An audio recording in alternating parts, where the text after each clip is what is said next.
Boa noite a todos, Shabbat Shalom.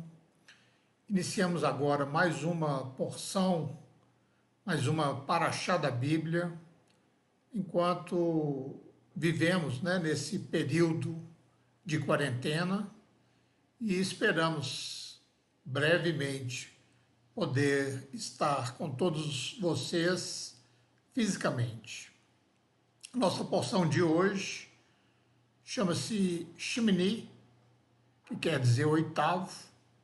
Ela está em Levítico 9, de 1 até o capítulo 11, 47, e é completada com 2 Samuel e Marcos, como vocês estão vendo aí.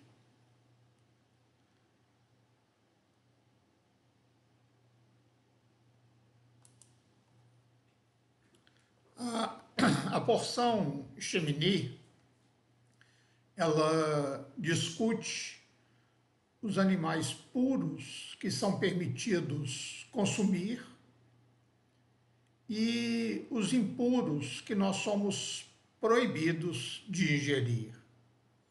A Torá fornece 2 sinais para reconhecermos um animal puro. Ele tem que ser ruminante e ter os cascos fendidos. Uma das razões dadas para essas leis dietéticas é que tudo que a pessoa come transforma-se em carne e sangue, tornando-se parte integrante daquela pessoa. Portanto, a Torá proíbe determinados alimentos para impedir que o homem assimile essas más características da comida proibida. Então, se há uma proibição contra comer animais que não ruminam e não têm o casco fendido, a conduta correta é que nós deveríamos comer somente animais de casco fendido e que ruminam a comida. O casco, ele deve ser inteiramente fendido de cima para baixo. O significado disso é que durante a nossa caminhada aqui na Terra, a gente deve incluir 2 princípios básicos. Primeiro, aproximar-se daquilo que é bom. E segundo, afastarmos daquilo que não é bom. Mas somente um casco fendido não é o suficiente. O animal deve ter também o sinal de ruminar a comida. Isso significa que nós precisamos ser cuidadosos, nós precisamos ruminar antes de tomar uma atitude qualquer. Nós devemos ter sabedoria e discernimento se vamos realizar determinadas coisas ou não. Somente então a nossa ação vai ser comparada a um animal puro ou impuro. A história de Nadav e Aviú, os 2 filhos mais velhos de Arão, morreram no dia em que o santuário foi inaugurado. E essa é uma das histórias mais trágicas da Torá. Tornou-se o dia que deveria ter sido uma celebração nacional, tornou-se uma profunda tristeza.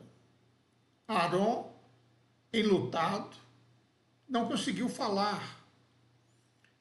Uma sensação de luto, de tristeza, caiu sobre todo o acampamento e sobre todas as pessoas. Deus havia dito a Moisés que era perigoso ter a presença divina no acampamento. Está lá em Êxodo 33:3. Mas nem mesmo Moisés poderia imaginar que algo tão sério quanto isso pudesse acontecer. O que Nadav e Aviú fizeram de errado?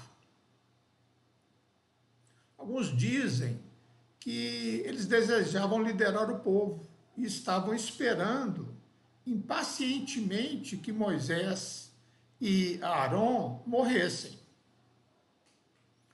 Outros dizem que eles não procuraram orientação sobre o que deveriam fazer e o que eles não estavam autorizados a fazer naquele dia. Outra explicação é que eles entraram no Santo dos Santos e que somente o sumo sacerdote é que estava autorizado a fazer. Mas a explicação mais simples, porém é que está explícita no texto, é que eles ofereceram fogo estranho que não foi ordenado. E por que isso é um erro tão grave, tão sério? A explicação que faz mais sentido é que eles foram levados pelo clima do momento. Eles agiram como um tipo de êxtase. Eles foram apanhados pela empolgação da inauguração, pois era a primeira casa de culto coletivo na história dos filhos de Abraão. O comportamento deles foi espontâneo. Eles queriam fazer algo diferente, algo extra, que não foi solicitado, mas eles queriam expressar um fervor religioso. E o que havia de errado nisso? Moisés agiu espontaneamente quando quebrou as tábuas da lei após o pecado do bezerro de ouro. Séculos depois, Davi agia espontaneamente quando dançava perto da arca, quando ela era trazida para Jerusalém. Nenhum deles foi punido pelo seu comportamento. Mical, esposa de Davi, repreendeu Davi após essa dança. Mas o que fez Nadav e Aviú para merecerem uma punição tão severa?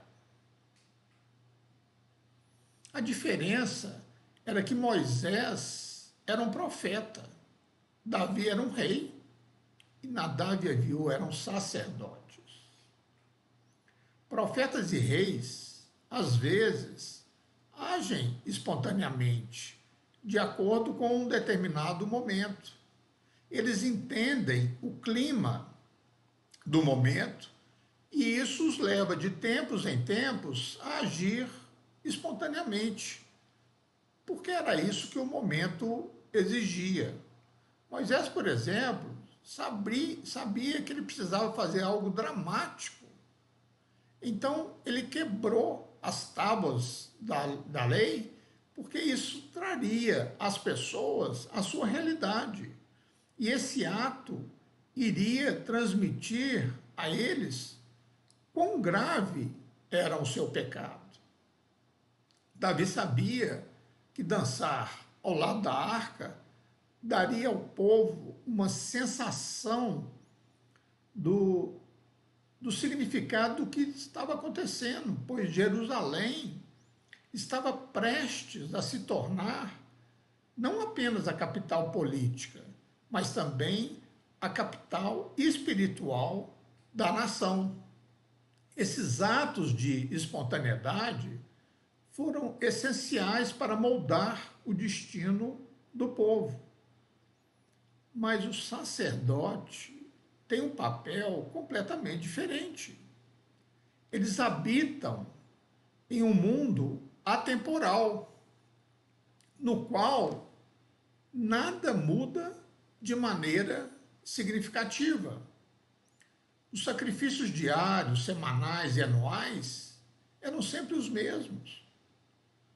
Todo elemento do serviço do tabernáculo estava limitado as próprias regras, que eram bem detalhadas, e nada de significativo foi deixado a critério dos sacerdotes. Eles não poderiam ter nenhuma criatividade com relação ao serviço sacerdotal. Eles eram guardiões da ordem. Era o seu trabalho manter limites entre o sagrado e o secular, entre o puro e o impuro, entre o perfeito e o manchado, entre o permitido e o proibido. Deixa eu tentar colocar o versículo aqui para vocês.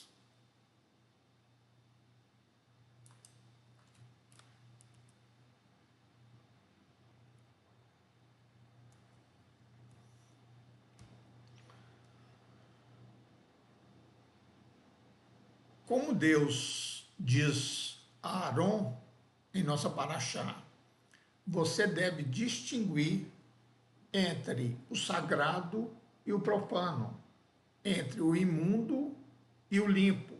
E você deve ensinar aos israelitas todas as leis que o Senhor lhe concedeu por meio de Moisés. Levítico 10, 10.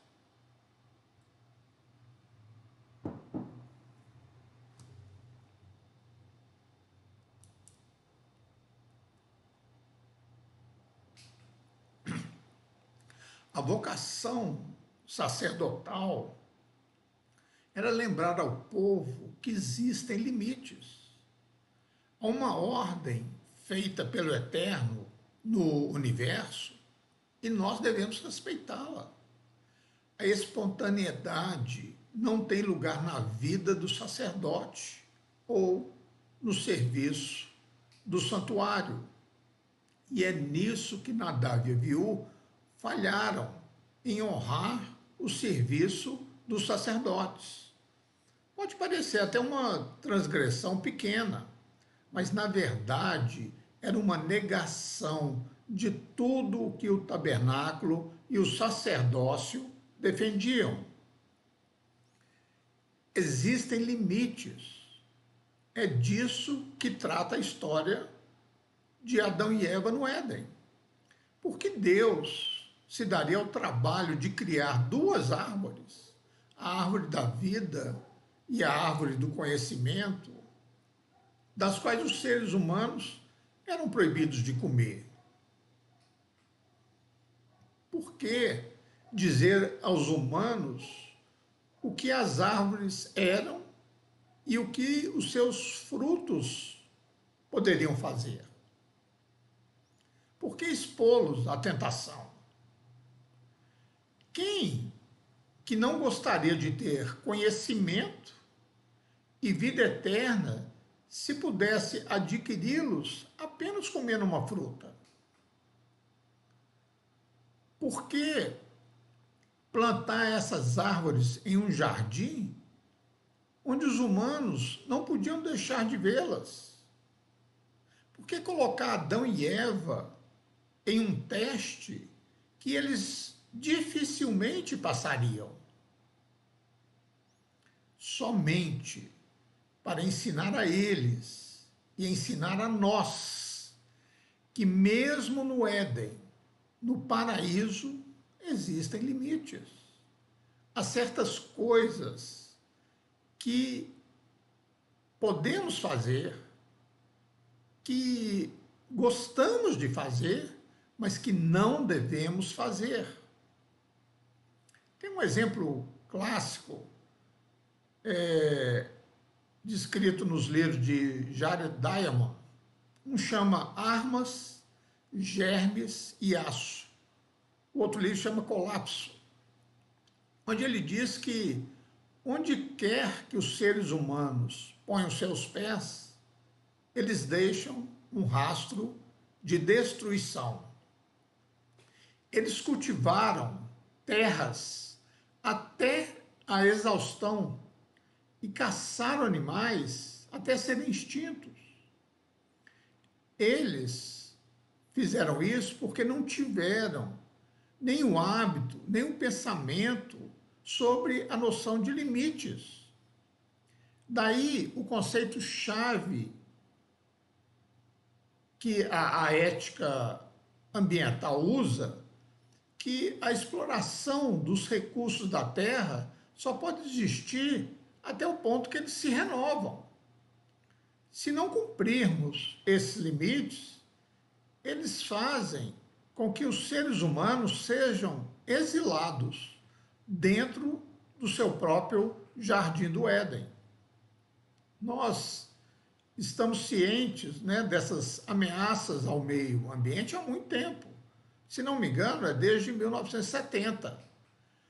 No entanto, as medidas adotadas pela humanidade para estabelecer esses limites, a maioria das vezes são muito tímidas.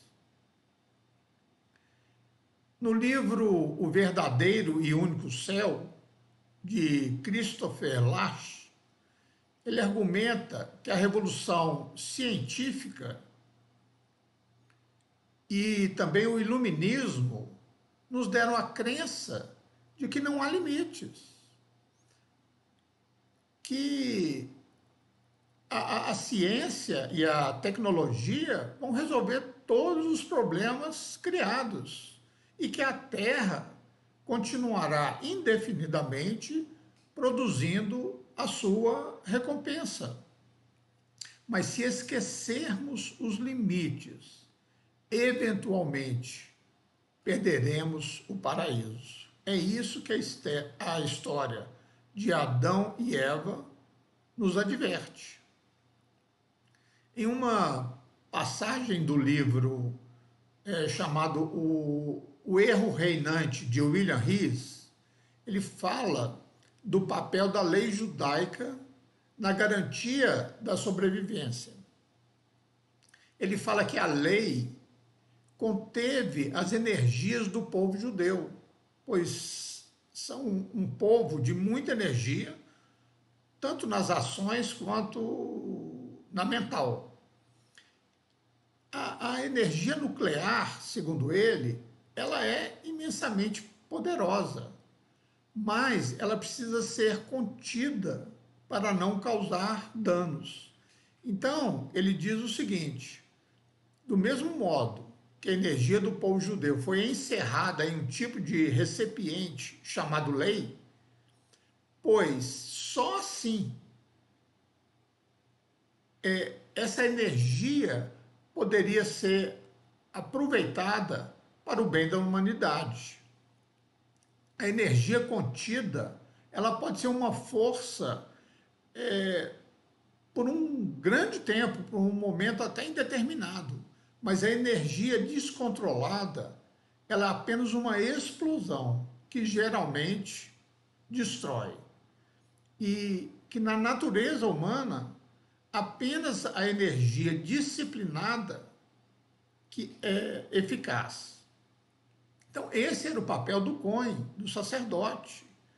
E é o papel contínuo da Halahá. Halahá quer dizer o caminho certo a seguir de acordo com a Torá. E ambos são expressões de limites, regras, leis e distinções. Sem limite, as civilizações podem ser emocionantes, mas de curta duração, como os fogos de artifício. Explodem, faz aquela beleza no céu, mas duram muito pouco. Então, esse foi o papel do sacerdote e que Nadav e Aviú traíram ao introduzir a espontaneidade, a criação de algo novo num lugar que não lhes pertencia. Acredito que precisamos recuperar um senso de limites, pois estamos colocando em risco o futuro do planeta e traindo nossa responsabilidade para com Deus e para com as gerações que ainda não nasceram.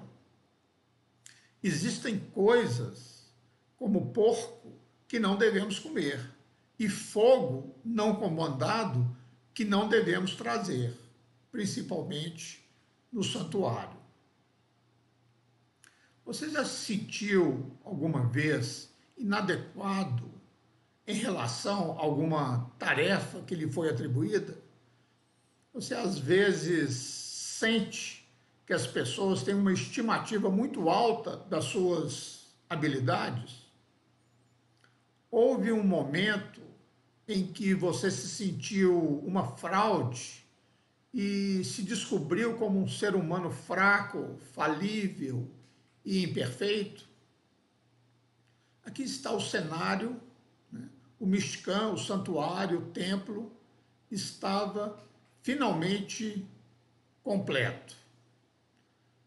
Por 7 dias, Moisés havia consagrado Arão e seus filhos para servir como sacerdote. Agora chegara a hora de começar o serviço. Assim como Israel preparou o caminho por 7 dias, nós agora estamos preparando o caminho para o Messias. Agora é hora de se arrepender, pois o reino de Deus está próximo. E não há Torá sem arrependimento, não há Torá sem fidelidade. Deus está avisando que o Messias Yeshua está chegando. Nosso dever é purificar nosso santuário interior. Todos nós queremos que Yeshua volte, se possível nos nossos dias, mas infelizmente muitos cruzam os braços enquanto esperam que o mundo fique totalmente devastado para que o Messias possa voltar. Mas eles não percebem que o julgamento recai, como diz a Bíblia, sobre todos aqueles que sabem fazer o bem, mas não fazem. É nosso dever e nosso trabalho ensinar e praticar a palavra de Deus para que Yeshua volte com sua coroa de ouro para reinar.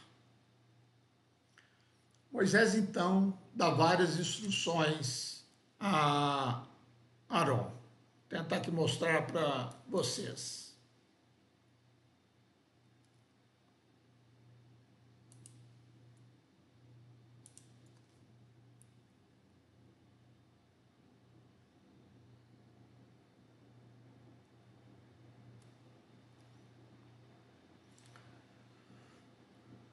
Aproxime-se do altar e ofereça sua oferta pelo pecado e sua oferta queimada. E faça expiação por si e pelo povo. Sacrifica a oferta que é para o povo e faz expiação por ele, como o Senhor ordenou.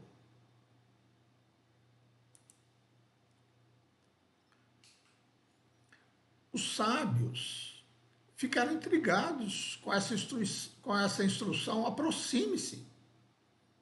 Isso parecia dizer que Arão estava afastado do altar. Mas Rashi dá uma explicação. Arão tinha vergonha e medo de se aproximar do altar. Moisés disse-lhe: é porque você tem vergonha é que você foi escolhido. É porque você tem vergonha é que você foi escolhido. Estranho isso, né? Mas a pesquisa mostra que cerca de 40% das pessoas de sucesso não acreditam que merecem esse sucesso e que 70% já se sentiram assim em algum momento da vida. No entanto, Rashi está dizendo algo bem mais profundo. Arão não era simplesmente alguém sem autoconfiança. Arão foi deixado no comando do povo enquanto Moisés estava no alto da montanha recebendo a Torá. Foi quando o pecado do bezerro de ouro aconteceu. É difícil a gente evitar a conclusão de que foi uma fraqueza de Arão que permitiu que isso acontecesse. Afinal, foi ele quem sugeriu que as pessoas lhe dessem os objetos de ouro. Foi ele que os transformou em um bezerro e foi ele que construiu um altar diante deles, como diz lá em Êxodo 32, de 1 a 6. Quando Moisés viu o bezerro de ouro, ele desafiou Arão. O que essas pessoas fizeram com você? O que você trouxe sobre elas esse grande pecado? Ele respondeu simplesmente assim. Está lá em Êxodo 32, 21. Eles me deram o ouro, eu joguei no fogo e saiu um bezerro. Esse era um homem profundamente desconfortável com seu papel em um dos episódios mais desastrosos da Torá. E agora ele estava sendo chamado para expiar não apenas o seu pecado, mas o pecado de todo o povo. Mas isso não era hipocrisia? Ele próprio não era um grande pecador? Como ele pôde estar diante de Deus e do povo e assumir o papel do homem mais santo? Não é de se admirar que ele sentisse como um impostor e tivesse vergonha e medo de se aproximar do altar. Era o seu papel em Yom Kippur, né, o dia do perdão, confessar seus pecados, depois os da sua casa e depois os do povo como um todo, como está lá em Levítico 16, de 11 a 17. Era responsabilidade de Arão clamar por perdão. Então, disse Moisés, é o motivo por que você foi escolhido. Você sabe como é o pecado.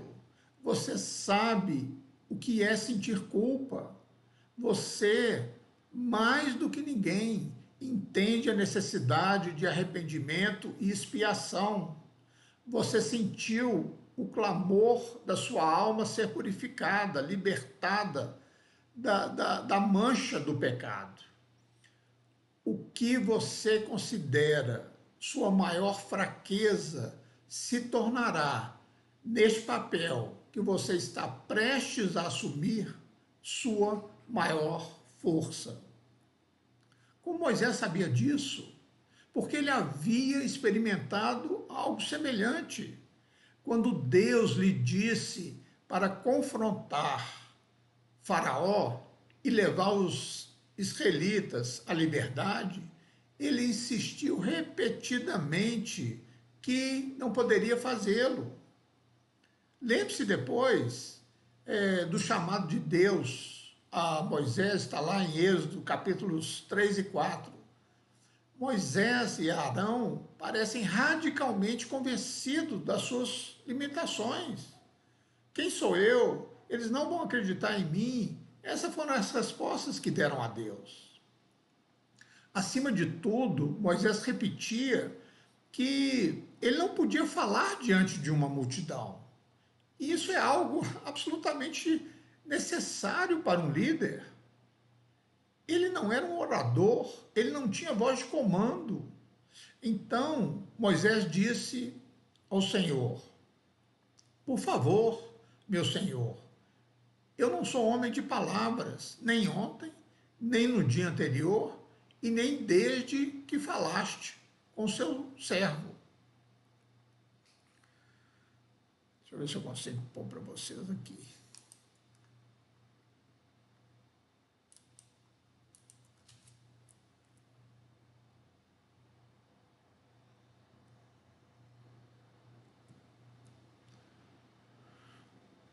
Sou lento na fala e na língua. Está lá em Êxodo 4:10. Moisés disse ao Senhor: veja, os israelitas não me ouvem. Como então Faraó vai me ouvir?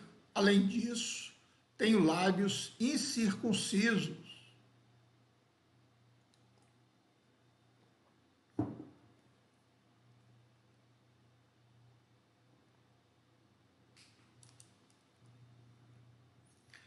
Quando Moisés falou as palavras de Deus, as pessoas sabiam que ele não estava falando suas próprias palavras.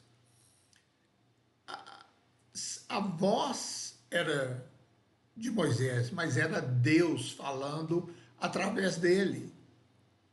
Esse parece também ser o caso de Isaías, de Jeremias, porque ambos duvidavam de sua capacidade de falar e, no entanto, se tornaram dos profetas mais eloquentes.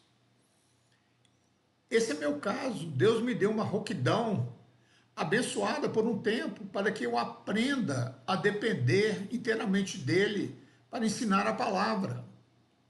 Acordo muitas vezes sem voz, mas na hora que tem que pregar a palavra, ela vem, e todos que me conhecem sabem que eu sou apenas instrumento. Ela não vem de mim, mas de Deus. A maioria das pessoas que conseguem atrair multidões com a sua oratória geralmente não são profetas. Deus não escolhe pessoas que falam com sua própria voz, dizendo às multidões o que elas querem ouvir. Deus escolhe pessoas que estão plenamente conscientes de suas inadequações, que gaguejam, que falam não porque querem, mas porque precisam. E dizem às pessoas exatamente o que elas não querem ouvir, mas o que devem ouvir para obedecerem a Deus. O que Moisés pensou que era sua maior fraqueza era de fato uma de suas maiores forças. E o ponto aqui não é uma simples aceitação da fraqueza, o ponto aqui é luta. Moisés e Arão, de maneiras diferentes, tiveram que lutar consigo mesmos. Moisés não era um líder natural, Arão não era um sacerdote natural. Moisés teve que aceitar que uma de suas qualificações mais importantes, que hoje é chamada de baixa autoestima, mas que a Bíblia, né, operando de uma maneira completamente diferente, chama de humildade. Arão teve que entender que sua própria experiência de pecado e fracasso fez dele o representante ideal de um povo consciente de seus próprios pecados e fracassos. Sentimentos de inadequação, chamado pela psicologia de a síndrome do impostor, podem ser más ou boas notícias, dependendo do que você faz com eles.